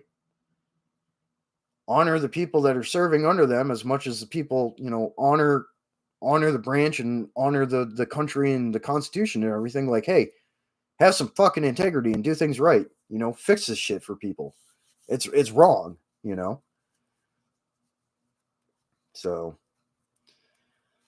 again, people want to clip those bits through this live and put them together talking about that topic in particular, the toxic exposure stuff and all that information. And I've got a full video where I talk about what I had happen. I have a video exclusively where I talk about that. Like, you want to share it with Trump, share it with Trump. If you want to share it with whoever's going to be in charge next for the VA, share it with them. You know, like, Veteran with a sign, Zach Bell. He's a really good dude. He's a big advocate for veterans. You know that. There's also the Hunter 7 Foundation, but they mostly deal with just like special operators and cancer stuff. But they branch out into more general service members, line unit people too, and stuff. But they mostly only just focus on cancer stuff. There's no real organization out there assisting veterans with other toxic and hazardous exposure injuries and vaccine injuries. There's no organization out there for that, for veterans. So that's a problem too. Camera went wonky there. But yeah, it's just a whole lot of bullshit, dude. It's fucked up. Next grind, Sealer don't believe that it's mishandling. Genuinely believe that it's malicious because it's just too consistently convenient. No, absolutely. Malicious mishandling. You know, it's absolutely negligent and malicious, reckless. You know, it is. I agree, absolutely. It's not cool. You know, because I know I've talked to a lot of other veterans, and I know a lot of other people that are just they're not doing well. You know, just physically with their health, they've got stuff going on, and the VA's not playing ball. The DoD is not being a good help either. I requested a physical copy of all my military medical records months ago, and I haven't gotten it. Now they have a pretty wide time frame to be able to provide that, but if it hits that point and I don't get anything, that's a problem. You know, so it gets to the point. It's like I'm still working with my CVSO and stuff, but it gets to the point like where's the end point where I have to, and I don't have the money for that, but where's the end point where I'd have to file a class action lawsuit against the government, you know, or just like get a group of veterans together, hopefully with some backing from some organizations to file a massive class action lawsuit to both change the way things are done, advance care protocols, you know, studies and care programs and everything, but also properly and adequately get compensation and coverage for people that their lives have been extremely and detrimentally changed for ever for the rest of their lives. You know, it's fucked. Like, what do you do? What do you do? You know, and I have a playlist on my channel. It's called Veterans and Advocacy. Fuckload of videos in there. Go watch them all. You know, and that's for everyone. Go watch them all. Those news exposés that I mentioned, the ones that I could find are in there. There's a couple of documentaries in there. There's a bunch of other like hearings videos and like things like that. Like there's a bunch of stuff in there. Go check it out because there's a bunch there. There's a lot of information, and DoD and VA is just ignoring it all. So yeah, for the hearing stuff, Axe to Grind, the Sabo v. United States class action handled by the National Veterans Legal Services Program, NVLSP. Yeah, that was for the hearing aid stuff, right? Or the hearing plug thing. Yeah, so I don't know if they would be on board for this other stuff that's been going on for 20 years, or a little bit longer than 20 years now, 24 years, 23 years. Not to mention the first Gulf War, Desert Storm people that are still dealing with stuff that the VA is not helping them at all for. I don't know if they would be involved, would want to be involved with that, or have the capacity or capability to be involved with that. But I think another one should come up because, again,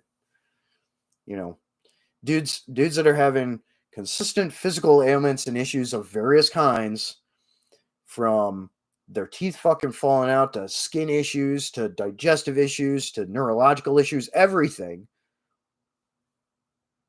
that needs to get taken care of. So, PTSD class action. Gotcha, Hexagon. Okay. Weren't being discharged in accordance with DoD guidelines. Yeah. Okay. I got you. Yeah. Okay. I'm tracking. Yep. So it's like, okay, what do you do? What do you do about the medical file, medical malicious mishandling and all that stuff? And then in turn with the VA, like, what do you do? What do you do? I don't know. I don't know what to do. So I'm just getting care when I can, to what little bit that is. I get like fluid. I pain in my side sometimes, and I get fluid development around my gallbladder and stuff too. So that's another one of those evidentiary things. But especially when I was having hospital visits, and they were getting worse and worse and worse over time, like, So I don't know. I don't know if they're gonna have to remove my gallbladder at some point. I hope not, because that's an essential endocrine system organ. That would suck. But yeah, I don't know what's going on. Yeah, I know. I mean, it's almost like the government is corrupt or something. Yeah. Yeah. Devin, fuck it. What's up, dude? Thanks for tuning in. Appreciate you.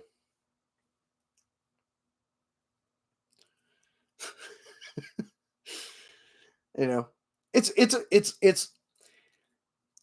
it is infuriating and aggravating, but it's a necessary discussion, But again, this live stream has been great. Like, I've still got 20 minutes left in this live stream. There's been a range of excellent and amazing topics and questions and bits of discussion and everything. You got this shit, Brobo. Hey, man. Appreciate you. Trying. I'm only one guy, though, Like, when it comes to that kind of thing in particular, yeah. There's only so much I can do. It's like, other people need to get on board. So, again, I have a full video talking about my experience with that and the subsequent injury and then the findings and everything. I have a full video on that. I have a playlist called Veterans and Advocacy for that. And then a lot of the other playlists that I have, like I've got general logistics and planning and discussions for emergency planning and things like that. I have a playlist for that. I got a bunch of like different music playlists and things like that too, and all that.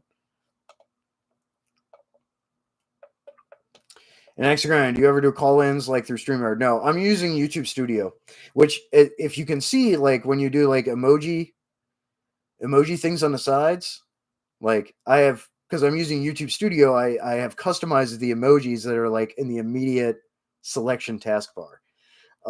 You can't do that through StreamYard and things like that, but yeah, no, yeah, I only these are just a Q&A because, like, I put it up, people want to ask me questions and all that, and then I answer them.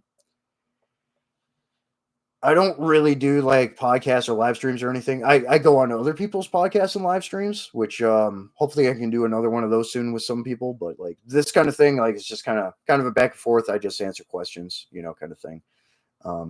Maybe in the future, but I don't know. I'm just keeping it as lowbrow and simple as possible because I don't like dealing with a lot of the tech stuff. So Devin, keep your head up, big dog, and check them out. Oh, cool. Thanks, man. Appreciate it. Yeah, I got all kinds of stuff, man. I mean, I play in a shitload of bands. I do graphic design. I'm starting a camouflage brand. I'm a published author. A whole range of things. So yeah, I do all kinds of stuff, man. So thanks for tuning in again. Appreciate it. We got about just over 15 minutes left on the live stream here. So, I mean, any other questions, topics, or anything, like, frickin' fire away. Fire away. I will consider the call-in thing in the future, though. That's an extra grind. Maybe that's something I can do for 2025. That would be cool. Maybe. Quite possibly.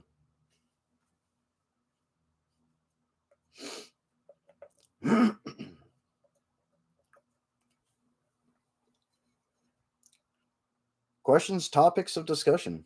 Still got a little time here, so fire away. And cheers, everyone.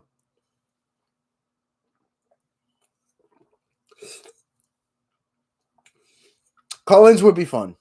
I would have to be very strict about it, obviously, because you can't have a lot of shenanigans. I do love my shenanigans, but obviously there's a lot of trolls out there, so I don't want them ruining the fun for everyone, right? So I would have to be a little bit strict about it. But yeah, no, definitely. Like, obviously, like you and a number of other friends and general people, if they have legitimate questions or topics they want to discuss, they want to ask and have me discuss or whatever, dude. Yeah, I'm down. like I said, I always enjoy these, and they've been getting better and better with each one, especially because there are more people that come into them now. I consistently have more numbers in here. Not a lot, obviously, but it's whatever. But like, it is cool when I get the interaction. So, what am I drinking? I'm drinking a 6% alcohol by volume, gluten-free amber ale from Greens. It is a Belgian brewed, UK based company. Gluten-free, not by choice. Yeah, the whole discussion about that. If you want to rewatch the live, it's quite good though. Good flavor. They're triple Belgian Tripel. They're triple 8.5%. That's my favorite.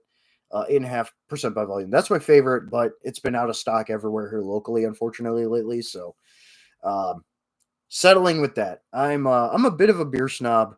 I don't drink anything really below that percentage. I prefer anything between 7.5 to like whatever percent. Like I like stronger, full flavor beers, especially like your Tripels, your quads, uh, porters, stouts, uh, some blonde ales, stuff like that. An extra grind. Oh yeah, learn from other small streamers. Yeah, absolutely. Only let trusted callers be on video. Yeah, right, exactly. All right, that's dope. I'll order some online. Yeah. Yeah, it's all the Greens brand stuff is all import, but it's good. It's good. I like the flavor. Devin, question: would you chug a beer on stream? I've only got one here right now. I'll chug the rest of it. Fuck it. Cheers. Mm. I do have a couple of alcohol review videos on my channel too. Mead, vodka, beer, whatever. I need to do a review on these beers, but I've got those in the mix with everything else that I do on my channel too. So, but yeah, cheers.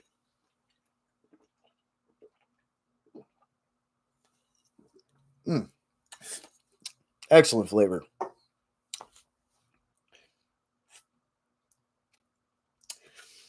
Buy yourself a couple bottles of the Abyss by the Schutz. If it's not gluten free, I can't drink it. I think my buddy, one of my buddies, is one of the top reviewers on the entire Untapped app. If you know that, um, he's reviewed that one before. I'll have to ask him about it. Devin, you're the man, boss. Hey, got a dragon here. Hey, man. I appreciate you being here, man. That was fun. I'm here to have fun, whatever.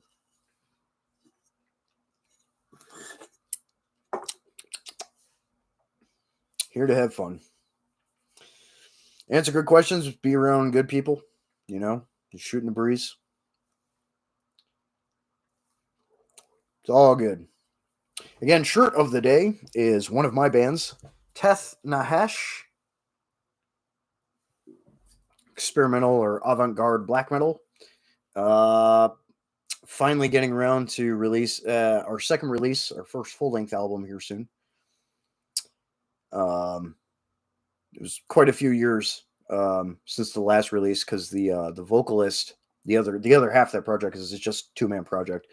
He kind of disappeared for a while, like work stuff and whatever else, But he's back finally, so this project is finally getting our second album done. Subscribe, hell yeah! Oh, thanks for tuning in and sticking around, dude. Appreciate you. That's what I say. Like, yeah, down to earth people, fucking metalheads, whatever. I get along. I get along with just about anybody. As long as they're not batshit crazy or completely oppressive and dogmatic with their views, trying to force them on others. Because nobody likes people like that. I ain't about that. I'm just here to have fun with good people. That's all life is, really. Because like way too fucking short to take it seriously all the time. I've got my serious videos and I've got serious topics I talk about, and like I work in a serious line of work and like everything else, but like, what are you doing outside of that? Have fun. Yeah, exactly. Nobody likes people like that, Like you gotta have fun. You gotta have fun. You gotta enjoy the people that you're with, and just if and when you can, financial and whatever, take trips, go check out your local scenery. I mean, how many there's so many people out there that have never been to the national park in their state, or gone and done something that they've never done before, you know, you know. Hey, I appreciate you too, Devin. Thanks, man. Appreciate it. Like there's a lot of people out there that have never been to a metal concert before. Go to a metal show. You're going to have a blast. Go to a freaking go to a petting zoo. Go to a freaking go rent a kayak and kayak a river, whatever, get out in nature, but also like go do things, go to your farmer's market, go meet your neighbors, like there's so many things that people don't do, you know, and, you know, everybody's so insulated nowadays. Um, I see it all the time. People's faces buried in their phones. I have a certain kind of phone for a reason, so I don't have my face buried in it. I'm not a big tech guy anyway, but can't bury my face into this phone really. I'll respond to phone calls and messages, and then I put it down. you know, an extra grind. Go hunt some upland game birds. Yeah, exactly. Go hunt. Go. You've never shot a gun before. Go to the shooting range. Go. You know, even go to a nice range and rent a firearm and have them show you how it works and whatever. Or if you want to meet people, hey, I've never shot a gun before, but I'd like to try. Okay, cool. I know people, or whatever. Like I've done that. I've done that several times. Apart from being an instructor in part, and having instructed people in the past and recently and stuff. But like if somebody is especially on the other side of the opinion table and the political table, and I don't really care, but like if they've never shot a firearm but they're curious, it's like, hey, no, come on out, absolutely, come on out, get a experience something different, but also like understand that there's more to it than what you're likely being misguided on in mainstream media or whatever else, and hunting too, same thing, conservation, you know we are our own worst enemy. We are our own worst enemy as a species. Conservation is important, but at the same time, like, you know, we need to understand that we're causing a lot more problems for everything, not just ourselves, than anything else is. So you need to be cognizant about that. But conservation is super important. We've already lost too many endangered species. We can't lose any more. I'm a big proponent for that kind of stuff. Conservation, preservation. Big on that. I'm a very nature oriented kind of guy. Um, it is our womb of supporting our existence, but also the great equalizer. So, you know, it's one of the most important, the nature and the planet are one of the most important things that we have in our stead now as a species, but just in general. Yep, an extra grind, absolutely. Learn how to turn a dead animal into food. Amazing how few people can do that. Yeah, exactly. Being resourceful. I live in a city. It's not as big of a city as it could be, and I've lived in big cities. I've lived in Chicago before and other places, but like, yeah, there's people that just. I mean, look at how many communities and demographics of people just live off of McDonald's and corner store fucking corn chips and shit. Like they've they may have seen dead animals in the city before, but they've never experienced anything like that, like, go experience that, you know? Take up freaking community gardens, build a garden. And in a city, you think vertically, but you can build a garden on the roof of your freaking building. You could, get together with the tenants and put a garden in the backyard area or whatever, like things like that too. Hey, there's some sustainability there. You don't have to rely on shortages in the grocery store to be able to thrive for yourself, you know.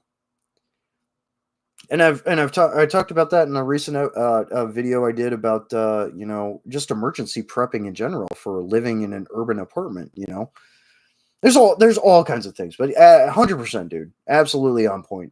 Yeah, absolutely, absolutely. That's the important stuff, but also just like an experience thing. Get out of your comfort zone. You've never been camping before? Go fucking camping. Jerry J, don't like killing animals. I mean, I get it. And I love animals. I love nature, and certainly some animals are a lot harder to kill than others, just on the conscience. But if you got to live, you got to live. If you want to provide for your family, you want to provide for your family. If that's the way you want to do it, you know. But I get it. I can see all sides of the table or the coin, so to speak. A lot of people don't or can't or refuse to, or willful ignorance or just bullheadedness like that. Like, I'm bullheaded about some things, but I still try and see the other side of things. I get it though, Jerry.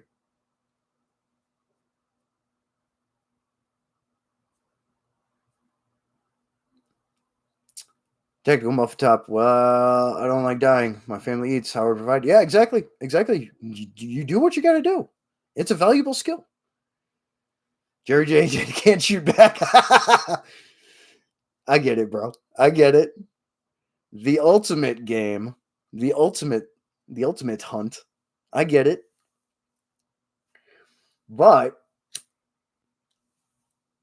and then so our good friend Jerry J here, he's seasoned and experienced professional like myself. Correct me if I'm wrong, but you live in Europe. A little bit different there, obviously. A lot of good hunting in Europe still, though. I will say there is still some good hunting in Europe in certain areas. But yeah, no, I get it. It's a provision thing. If you're hunting for trophy, you're a piece of shit. If you're hunting for sustainment, provision, survival, putting food on the table for your family, good to go. You know, trophy hunting, yeah, save that for the humans.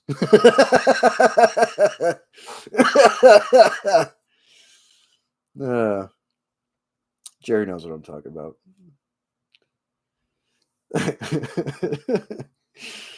I'm glad you're around, Jerry. Man, I haven't talked to you in a while, so that's cool, man. I'm glad you're doing okay.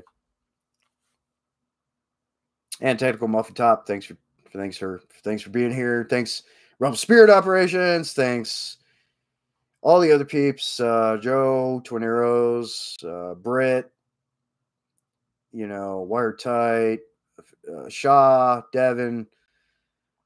I think Cedar Sewing was in here for a minute. All the peeps. All the peeps. I appreciate everyone being in here. Having good conversation.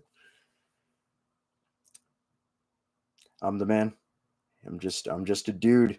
I'm just doing my thing. But I'm glad I have a personable enough demeanor that, I can get the conversation across the way that I want to get it across, and am able to be a social creature and have good talks with people and everything. So just me though. I'm just me, I don't try to be something I'm not, like some people out there. So I'm just doing my thing. So damn, hitting that 2-hour mark. This blew by. This went by real quick. That's good though. That means good conversation was had, good questions were had. You guys got me freaking jaw jacking, rattling off a bunch of stuff. No, no, it's good. It was good. I appreciate it. And people you have no problem. Yeah, exactly. Exactly. Especially if they're bad people. Good people gotta keep the bad people in check. But yeah, hell yeah. That'll round it off here. Hit the 2 hour marks here. So with that, a lot of things covered this live stream. A lot of good topics, a lot of good discussions. Yeah, all kinds of good stuff. So freaking it was a good time. And again, thanks for everyone for tuning in. Thanks for all the great questions and topics. I appreciate every one of you. Um, and just a really good group of people and community who, are open to having good discussions and not being total shitbirds like a lot of people out there and everything else. So I appreciate everyone and all of you and all that stuff. So with that, I'm going to close it out here. I do have to make supper here myself. It is now 1900 hours Central Time, aka Trapper Trader Time, East Coast Time, Colonial Time, Central Time, Trapper Trader Time, Mountain Time, still Mountain Time or Frontier Time, West Coast Time, Penal Colony Time, Hawaii Time, Annex Time, Alaska. I don't know if I want to call it Kodiak Time or McKinley Time. I don't know. Either way, either way. Hey, appreciate you, X Grind. Yep. Either way, everyone out there, thanks for tuning in. Metal up. Out.